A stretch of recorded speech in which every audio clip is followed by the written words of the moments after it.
Dear student, आज हम discuss करेंगे चैप्टर सेकंड यानी कि स्केलेटन के बारे में।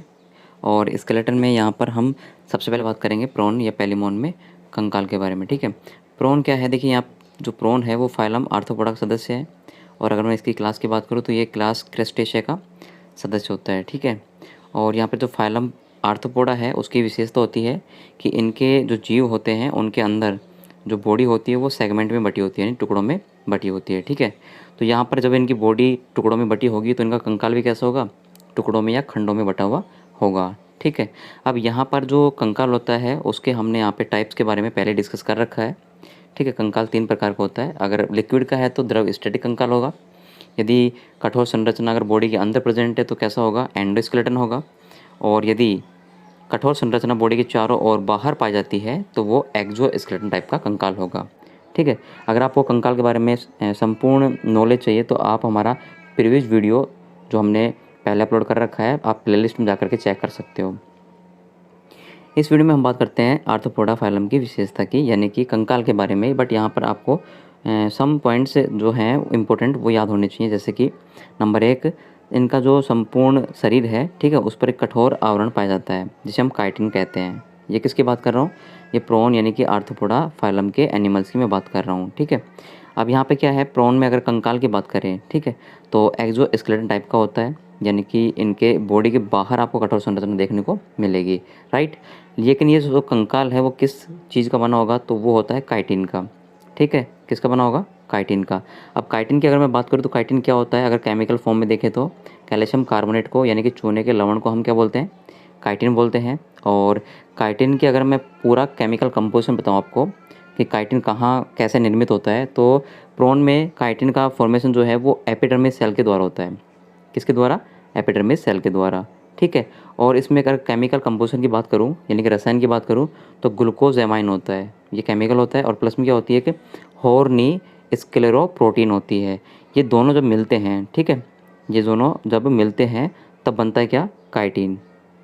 ठीक है, अब ग्लूकोज एमाइन क्या होता है इसको ज़रा डिस्कस कर लेते हैं। तो ग्लूकोज एमाइन जो है वो एक न्यूट्रल प्रकार का होता है, हेटेरोपॉलीसैकेराइड होता है। ठीक है, यानी कि शर्करा होती है ये। और हॉर्नी स्क्लेरोप्रोटीन क्या है? ये प्रोटीन है, यानी कि श्रृंगी प्रकार की क्या है? ये प्रोटीन्स होती है। प्रोटीन और शर्करा आपस में मिलकर क्या बनाती है? यहाँ पर काइटिन बना रही है। ठीक है, इसको संयुक्त रूप से, ठीक है, इसको क्या बोलते हैं? संयुक्त रूप से स्क्लेरोटीन कहते हैं, यानी कि स्टार्टिंग का स्क्लेरो और बाकी का प्रोटीन जो है उसको टीन यहाँ पे लिख दिया गया है। ठीक है, तो अगर इसको शॉर्ट फॉर्म में देखेंगे तो आपके नोट्स में आपको दिया हुआ है। ठीक है, उस हिसाब से आप समझ सकते हो। काइटिन क्या होता है? ग्लूकोजामाइन प्लस में हॉर्नी स्क्लेरोप्रोटीन। ठीक है, जब ये दोनों आपस में मिलते हैं, जब ये दोनों आपस में मिलते हैं तो क्या बनाता है भाई? स्क्लेरोटीन बनाता है। ठीक है, ये जो होता है वो बाह्य कंकाल कहलाता है। अब यहाँ पर कुछ क्या है इसके बारे में डिस्कस बताया गया है कि ग्लूकोजामाइन क्या है? उदासीन है, हेटेरोपॉलीसैकेराइड है, जबकि हॉर्नी स्क्लेरोप्रोटीन क्या है? एक प्रकार के संगी प्रोटीन्स है। ठीक है, इन दोनों को सम्मिलित रूप से क्या कहते हैं? स्क्लेरोटीन कहते हैं, जो कि बाह्य कंकाल बनता है। किसमें? प्रोन में। अब यहाँ पर प्रोन के लिए क्या एक इम्पोर्टेंट नोट है जो आपको समझना चाहिए कि प्रोन में ऐसी क्या खूबी है। तो यहाँ पर देखिए, प्रोन में एक विशेषता होती है जिसमें क्या होता है कि प्रोन जो होता है ना वो अपने कवच किसका होता है? काइटिन का। उस काइटिन के लेयर को उतार देता है और नया बना लेता है। ठीक है, जिसे हम हिंदी में तो बोलते हैं त्वक पतन, जबकि इंग्लिश में बोलते हैं मोल्टिंग प्रोसेस। राइट, तो अगर मैं इसकी सिंपल डेफिनेशन बताऊँ तो क्या होगा? प्रोन अपने पुराने कवच को उतार देता है और नए कवच को धारण कर लेता है, जिस प्रोसेस को अपन क्या बोलते हैं? मोल्टिंग प्रोसेस कहते हैं। राइट, नेक्स्ट बात करते हैं दूसरी विशेषता की, आर्थ्रोपोडा की। जो हमारा स्केलेटन है उसी में चल रहा है ये। आर्थ्रोपोडा के जीवों का कंकाल खंडों में बटा होता है, जो मैंने आपको पहले बताया था। ठीक है, अब देखते हैं खंडों के अकॉर्डिंग। तो यहाँ पर देखिए, प्रोन जो होता है ना उसमें 13+6 ये सेगमेंट होते हैं, टुकड़े होते हैं। ठीक है, 13 जो होते हैं वो इसके खंड के आगे वाले हिस्से के होते हैं, और जो 6 जो खंड होते हैं वो पीछे वाले हिस्से के होते हैं। ठीक है, अभी इनकी आगे डिटेल में चर्चा करेंगे। तो देखिए, आर्थ्रोपोडा के जीवों में कंकाल टुकड़ों में बटा होता है। ठीक है, अगर हम मैं एक एक टुकड़े की बात करूँ, प्रत्येक खंड की बात करूँ, ठीक है, कितने भी खंड हो, लेकिन मैं उसमें अगर एक टुकड़े को देखूँ तो वो टुकड़ा जो होता है वो कितने भाग से मिलकर के बना होता है? तो सिंपल सी बात है, 4 भाग का बना होता है। ठीक है, 4 भाग कैसे? अरे हमारे पास में एक बॉक्स है ये, इसका 1 भाग, 2 भाग, 3 भाग, 4 भाग। ठीक है, एक हो गया यहाँ पे क्या? 2 तो हो गए पार्श्व में, ये वाले कैसे हो गए? पार्श्व में, देख रहे हो आप ऊपर। ठीक है, एक पृष्ठ हो गया और एक कैसा हो गया, अदर साइड को हो गया। तो इस प्रकार से एक खंड के कितने पार्ट हो गए, 4 पार्ट हो गए, राइट।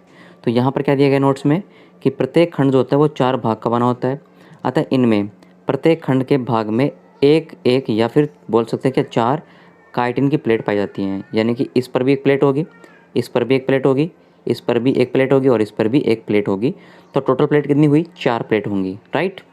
तो जिसे हम स्क्लेराइट कहते हैं, यानी कि इन प्लेटों क्या कहेंगे अपन, स्क्लेराइट कहेंगे। कैसे, देखिए ये आपके सामने डायग्राम है, ठीक है। इसमें आपको 4 सतह दिख रही होंगी, पृष्ठ सतह, अधर सतह और 2 पार्श्व हो गई, ठीक है। तो ये 4 लेयर होगी, चारों पे क्या मिलेगा आपको, स्क्लेरोराइट मिलेगा, ठीक है, स्क्लेराइट्स। अब देखिए क्या कहते हैं इनको, पृष्ठ सतह पे एक प्लेट होती है, अधर सतह पे भी एक प्लेट होती है और 2 पार्श्व सतह होती हैं, तो 2 प्लेट यहाँ पर होंगी। टोटल प्लेट कितनी हुई, 4 प्लेट हो गई। यानी कि एक खंड में, अगर मैं एक खंड की बात करूँ तो इसमें 4 प्लेट होती हैं। कितनी प्लेट होती हैं, 4 प्लेट होती हैं, राइट। ठीक है, इन प्लेटों को ही अपन क्या बोलते हैं, स्क्लेराइट कहते हैं। अब इनके नाम क्या होंगे, प्रत्येक सतह की प्लेटों के नाम क्या होंगे, भाई पृष्ठ सतह है, इसकी प्लेट को क्या कहेंगे, अधर सतह है, इसकी प्लेट को क्या कहेंगे। तो यहाँ पे डिस्कस करते हैं प्लेटों के नाम। तो पृष्ठ सतह जो ऊपर की आपको दिख रही है, इधर कोई भी प्लेट होगी ना, उसे हम क्या कहेंगे, टर्गम कहेंगे, ठीक है। ऐसे क्या अदर साइड में है, यहाँ पर जो प्लेट होगी उसे हम क्या कहेंगे, स्टर्नम कहेंगे। और जो पार्श्व यानी कि जो साइडों में होती हैं, ठीक है, इधर और इधर जो आपको प्लेट नज़र आएंगी, ठीक है, इसके खंड के ऊपर, उसे हम कहते हैं क्या, प्लूरा कहते हैं, राइट। क्या बोलते हैं इसको, प्लूरा कहते हैं। तो इस प्रकार से ये 4 प्लेटों के नाम हो गए आपके। नेक्स्ट देखिए, प्रोन के कंकाल का एक खंड दूसरे खंड से पतली नरम झिल्ली द्वारा जुड़ा रहता है, यानी कि 2 टुकड़े हैं, एक टुकड़ा ये रहा और एक टुकड़ा ये रहा, दोनों टुकड़े आपस में जुड़े भी होंगे, ठीक है। इस झिल्ली को क्या कहते हैं, आर्थ्रोडियल मेम्ब्रेन कहते हैं। क्या बोलते हैं इसको, आर्थ्रोडियल मेम्ब्रेन कहते हैं। आप आराम से डायग्राम में देख सकते हो, ये जो आपको डायग्राम दिख रहा है, ठीक है, इसमें एक खंड ये हो गया, एक खंड ये हो गया, इसके बीच में ये यहाँ पर जो आपको झिल्ली दिख रही है, ठीक है, इस प्रकार की, ये झिल्ली क्या कहलाएगी, आर्थ्रोडियल मेम्ब्रेन कहलाएगी। क्या काम करती है ये 2 टुकड़ों को जोड़ने का काम करती है, ठीक है। प्रोन के जो खंड होते हैं ना कंकाल के, उनको जोड़ने का काम करती है, जिसमें प्रथम खंड और द्वितीय खंड हो गया। नेक्स्ट अगर हम इसके और आगे बात करें प्रोन में, तो प्रोन का शरीर 2 भागों में बटा होता है। अब देखिए प्रोन की बॉडी, जैसे मान लो ये प्रोन की बॉडी है, तो इसका शरीर 2 भागों में बटा होगा, एक शरीर का टुकड़ा ये हो गया, एक शरीर का टुकड़ा ये हो गया, ठीक है। पहले शरीर के टुकड़े बोलते हैं सिरोवक्स, यानी कि इसमें सिर भी होगा और वक्स भी होगा, तो इसको कंप्लीट रूप से बोलते हैं सिफेलोथोरैक्स, ठीक है। यहाँ पे आगे दे रखा है सिर प्लस में वक्स, इस वाले पार्ट में आते हैं और इसमें 13 खंड होते हैं। कितने खंड होते हैं इसमें, 13 खंड होते हैं। दूसरा पार्ट आता है बॉडी का उधर, यानी कि एब्डोमिनल, और इसमें केवल उधर भाग सम्मिलित होता है और इसके खंड जो होते हैं वो 6 होते हैं, ठीक है। तो हम पहले वाले पार्ट की बात करते हैं, सिफेलोथोरैक्स, जिसमें हमारा जो प्रोन है उसका सिर और वक्स आएगा। तो इस भाग में क्या होते हैं, 13 खंड पाए जाते हैं। इन सभी खंडों की स्क्लेराइट, आपको पता होना चाहिए कि स्क्लेराइट क्या है, हमने पीछे डिस्कस कर लिया है। सभी स्क्लेराइट जुड़कर एक शिल्ड समान संरचना बनाती है, यानी कि सारी स्क्लेराइट जुड़ेंगी और एक शिल्ड के समान क्या बनाएंगी, संरचना बनाएंगी, जिसे कैरापस कहते हैं। क्या बोलते हैं इसको, कैरापस कहते हैं। इस वर्ड को याद रखना, अभी हम आपके डायग्राम में जब बात करेंगे तो ये कैरापस जो होगा वो आपको स्पष्ट रूप से दिखाई देगा। अब कैरापस को थोड़ा सा डीपली पढ़ते हैं। कैरापस में क्या होता है, कैरापस के आगे का भाग जो होता है वो दांतेदार होता है, ठीक है, जिसे तुंड या रोस्ट्रम कहते हैं। देखिए सेफेलोथोरैक्स में क्या आएगा, कैरापस आएगा और कैरापस के आगे क्या प्रेजेंट होंगे, तुंड या रोस्ट्रम प्रेजेंट होंगे, ठीक है। नेक्स्ट रोस्ट्रम पर भी क्या होता है, फिर रोस्ट्रम पर भी एक अक्षी खांच होती है जिसको बोलते हैं क्या, ऑर्बिट नोच, और इस नॉर्बिट ओच पे क्या होती है, कंपाउंड आई पाई जाती है, यानी कि जो पैलिमोन है उसकी आँख कहाँ होती है, उसकी आँख होती है रोस्ट्रम पर। रोस्ट्रम कहाँ होता है, कैरापस पर, और कैरापस किसका भाग होता है, तो ये होता है सेफेलोथोरैक्स का, ठीक है। नेक्स्ट इस अक्षी खांच के पार्श्व से, यानी कि अक्षी खांच यहाँ पर जो आप देख रहे हो, इसमें जो ये कंपाउंड आई है ये तो अदर पार्ट पे होती है, ठीक है, जबकि पार्श्व में 2 कंटिकाएँ निकली रहती हैं। पार्श्व में जैसे मानो ये एक पार्ट है, ठीक है, ये अधर हो गया, जबकि इसमें साइड में क्या हो गई, ये पार्श्व पार्ट हो गए। तो इन पार्श्व पे क्या होगा, कंटिकाएँ निकले रहेंगी, कंटिकाएँ इस प्रकार से, ठीक है। इन कंटिकाओं के नाम क्या होंगे, अब यहाँ पे डिस्कस करते हैं। तो यहाँ पर 2 कंटिकाएँ निकलती हैं, जिसका एक का नाम है श्रृंगी कंटिका, जिसको हम इंग्लिश में बोलते हैं एंटेनल स्पाइन, जबकि दूसरी है यकृत कंटक, यानी कि हिपैटिक स्पाइन। तो समझ में आ रहा है, यहाँ पर आपका जो कैरापस पार्ट है, कौन सा पार्ट है, कैरापस पार्ट है, उस पर रोस्ट्रम होता है और रोस्ट्रम पे कंपाउंड आई होती है और उसी के पार्श्व में 2 कंटिकाएँ होती है जिन्हें हम एंटिनल और हिपेटिक स्पाइन कहते हैं। ठीक है, अगर इसको शॉर्ट में समझे तो रोस्ट्रम पे ऑर्बिट नोच पे कंपाउंड आई और कंपाउंड आई के अलावा स्पाइंस होती है जो कि 2 प्रकार की होती है, एंटिनल और हिपेटिक। ठीक है, नेक्स्ट बात करते हैं इसमें प्रॉन के वक्ष के भाग में गिल चैम्बर होता है। भाई शोषण के लिए क्या चाहिए, इसमें गिल चाहिए जिससे वो शोषण कर सके। ठीक है, इसमें क्या होते हैं, गिल चैम्बर में गिल्स उपस्थित होते हैं जो कि शोषण में भाग लेते हैं। नेक्स्ट, प्रॉन के शिरोवक्ष की पृष्ठ व पार्श्व सतह पर कैरापस, यानी कि अगर हम बात करें प्रॉन के शिरोवक्ष सिफेलोथोरक्स की पृष्ठ और पार्श्व सतह की, तो ये कैरापस से ढकी रहती है कंप्लीट। पृष्ठ और पार्श्व दो ही ढकी रहती हैं केवल, लेकिन अदर सतह जो होती है ना वो कवर्ड नहीं होती है। और ये जब कवर्ड नहीं होती ना तो इन पर क्या होते हैं, स्टर्नम पाए जाते हैं। ठीक है, तो आप कह सकते हो कि शिरोवक्ष जो आपको दिख रहा है ना यहाँ पे, उसकी सिर्फ अदर सतह पे क्या होते हैं, स्टर्नम होते हैं, पृष्ठ पे और पार्श्व पे स्टर्नम नहीं होते हैं। क्यों, क्योंकि ये कैरापस से ढकी रहती है। अब यहाँ पर जो स्टर्नम है ना उसको हम यहाँ पर डिस्कस करते हैं। तो देखिए, अगर हम बात करें प्रॉन में उनके टुकड़े के बारे में, उनके खंड के बारे में, तो प्रथम खंड जो है कैरापस का, ठीक है, उसके अगर हम बात करें तो उसमें जो स्टर्नम होगी ना उसे हम नेत्री स्टर्नम कहते हैं। अगर इंग्लिश में बोले तो ओपेथेलेमिक स्टर्नम कहते हैं।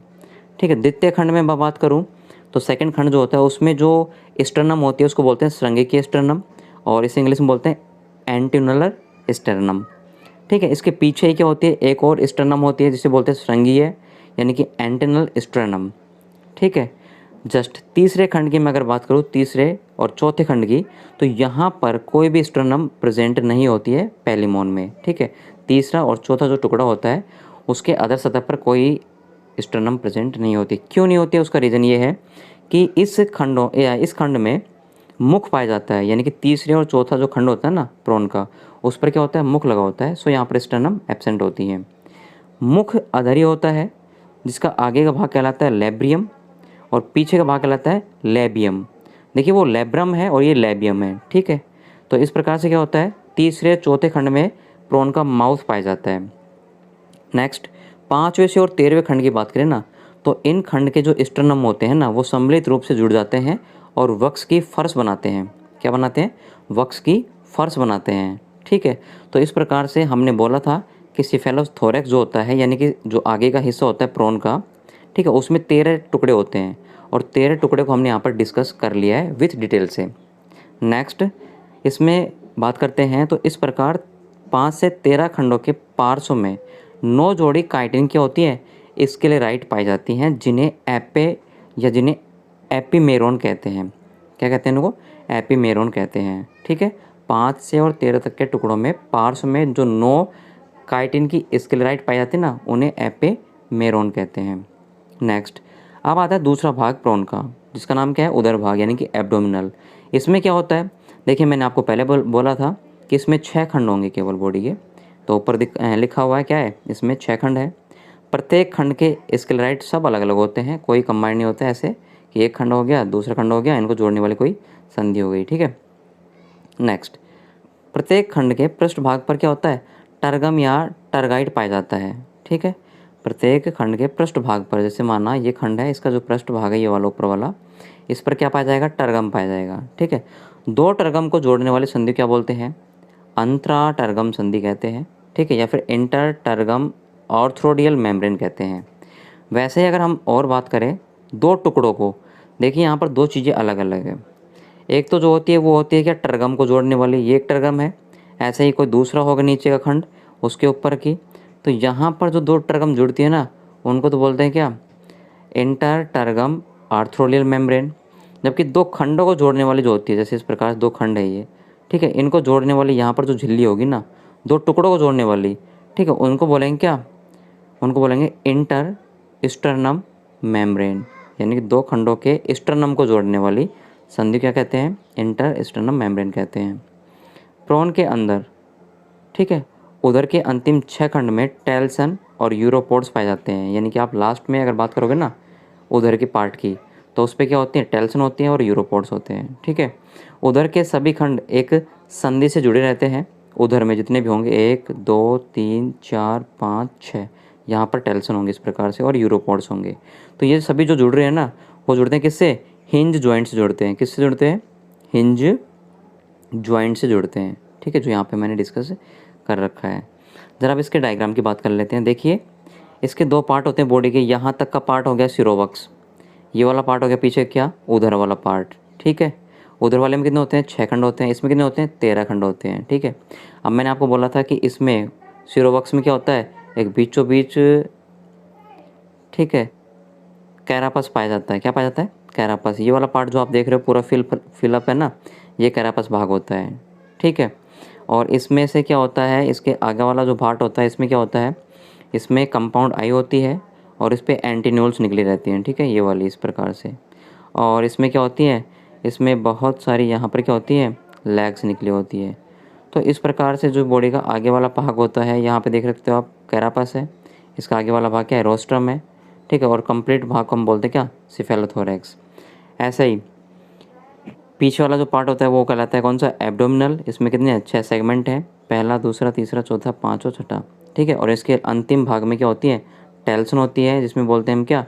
यूरोपोड और टेल्सन, ठीक है।